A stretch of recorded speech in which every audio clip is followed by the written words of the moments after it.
São 7 horas e 25 minutos. Foi uma terça-feira de muita discussão, muita polêmica e debates que antecederam a votação dessa proposta de emenda à Constituição do Estado do Ceará, que cria as novas regras, que institui a proibição para o governo do Estado, para a própria Assembleia Legislativa, discutir uma lei ordinária que é inferior à Constituição e proporcionar anistia a policiais envolvidos em movimentos grevistas. O presidente da mesa diretora da Assembleia Legislativa, deputado José Sarto, que promulgou o texto da emenda constitucional, destacou que essa aprovação atende aos anseios da população que não quer greve nas corporações militares. É crime militar fazer motim, principalmente nessas condições que nós tivemos aqui no Ceará, onde tínhamos aí verdadeiros bandidos encapuzados, com arma na mão,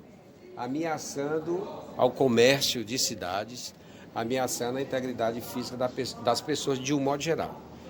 A sociedade, tenho certeza absoluta, que vai nesse sentido de aplaudir a não anistia de quem? Não é a instituição, veja bem, a instituição Polícia Militar é uma instituição que merece todo o nosso carinho, todo o nosso respeito, mas uma minoria que provocou as vésperas do Carnaval de uma maneira covarde, aterrorizando e atemorizando a família cearense. Então isso é inadmissível e a Assembleia, por uma maioria esmagadora, apenas 2 deputados que são ligados às corporações, votaram contra esta proposta de emenda constitucional e a ampla maioria aprovou a proposta de emenda constitucional.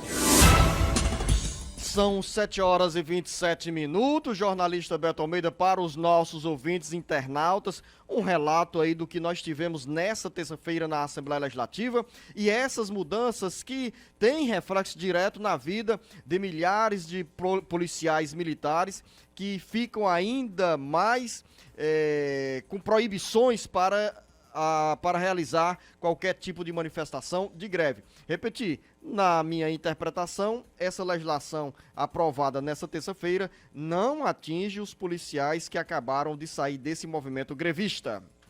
Beto Almeida, análise política com credibilidade e isenção.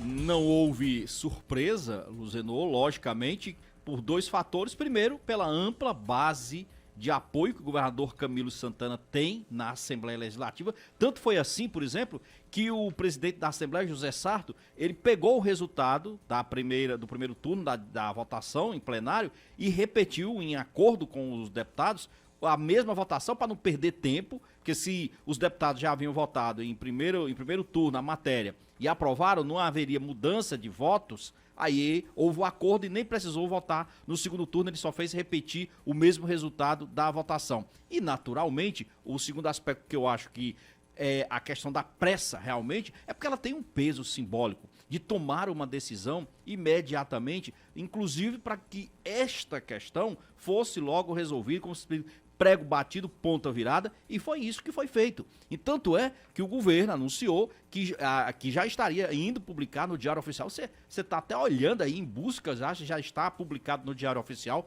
mas a informação dada é de que a matéria está publicada, sim, Beto Almeida. já, então já é lei, já está valendo. A grande questão aqui, Luzenor, que se tira é o quê? Qual é a lição que se tira desse movimento? A gente sabe o seguinte, a Constituição está clara, proíbe motins. O que levou, a minha grande indagação é que se diz, o que levou os policiais do estado do Ceará, principalmente uma coisa que me causou até surpresa, a quantidade, 100 policiais do Zidou que ainda estavam no estágio probatório, ou seja, que não tem ainda a estabilidade, porque o que a estabelece hoje é o seguinte, 3 anos a estabilidade, mas o policial mesmo para ficar efetivado, ele tem que chegar a 10 anos. Então, não tinha lá, na maioria dos 100 ali amotinados, principalmente entre os desertores, tinham 100 que não tinham a garantia ainda estavam no estágio probatório, não tinham a efetividade no serviço público. O que levou esses jovens policiais, todos muito jovens, a, por exemplo, a ingressar, eu vou usar aqui um termo, numa aventura de motim como essa? São 7h30 e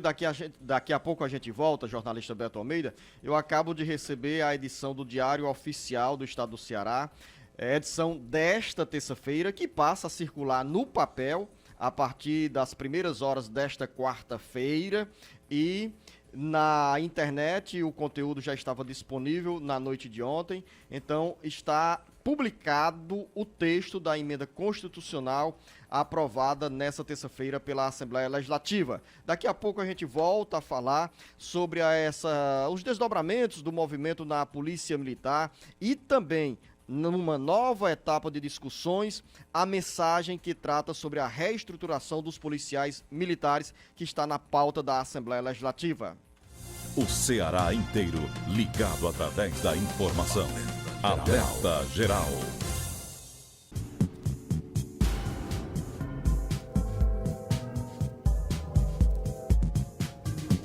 Alerta Geral. São 7h32. Nós voltamos a falar sobre essa discussão na área da Polícia Militar em relação às mudanças impostas pela Assembleia Legislativa, a pedido do Poder Executivo, por meio de uma emenda à Constituição que foi aprovada nessa terça pelos deputados estaduais. O texto da emenda à Constituição do Estado, PEC, foi sancionado pelo presidente da mesa diretora da Assembleia, deputado José Sarto, e publicado no Diário Oficial do Estado do Ceará, na edição que começou a circular no papel hoje pela manhã, mas é uma edição que é da terça-feira, a partir da data em que entra em vigência essa mudança, para acompanhar e monitorar, digo assim, o movimento de policiais envolvidos em greves.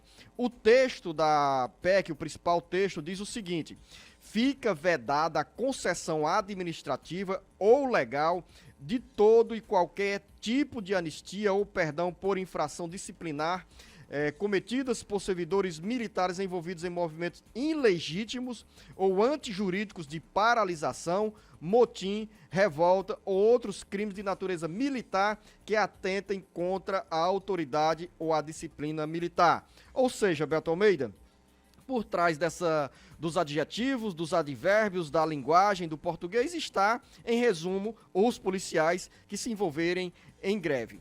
A dúvida, Beto Almeida, para mim, que eu já dei até com uma certa segurança, que os policiais militares que participaram desse movimento grevista durante 13 dias, encerrada na noite do domingo, não estarão enquadrados nessa legislação, porque a lei estabelece que o texto entra em vigência a partir da publicação, ou seja, a partir do dia 3 de março de 2020. Quem se envolver daqui para frente nessas greves, aí sim poderá responder, ser enquadrado dentro dessa legislação. E independente também disso, Zeno, o certo é o seguinte: o movimento paredista aí dos policiais militares, vamos chamar assim, ele traz, de todo modo, prejuízos para a sociedade, para a categoria, porque a categoria vai responder. O governador Camilo Santana não abrir mão de que os policiais respondam sim por processos administrativos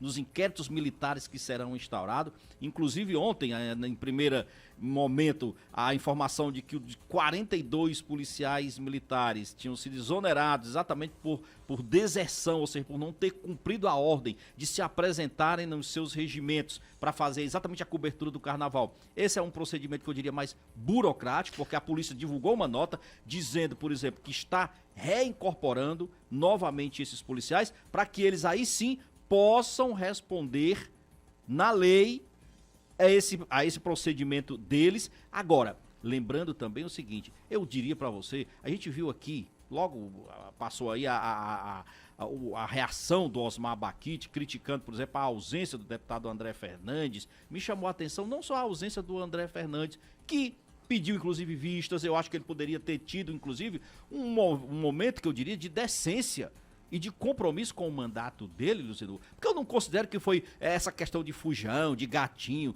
que o Osmar Baquite acaba, eu diria assim, rebaixando realmente o nível do debate. Mas eu acho que ele tinha um compromisso moral até de estar, o André Fernandes, presente à Assembleia Legislativa. Porque só foram dois votos contrários, o do soldado Noélio e do delegado Cavalcante. O deputado André Fernandes pediu vistas à tramitação dessa proposta de emenda à Constituição durante a sessão extraordinária no sábado.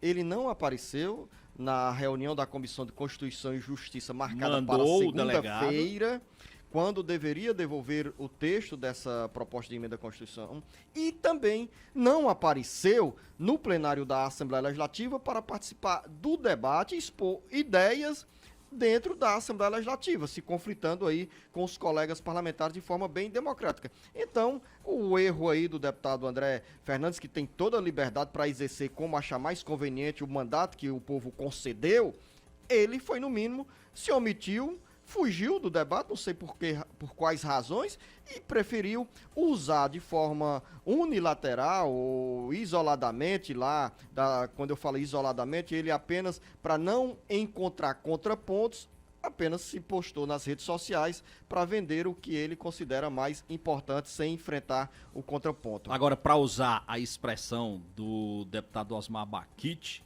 que diz que o André foi fujão, e que era um gatinho, ele não foi também tão forte, por exemplo, em observar a ausência de um deputado que é governista, que não se fez presente à votação ontem. O David Raimundão, por exemplo, Zenô, sequer apareceu.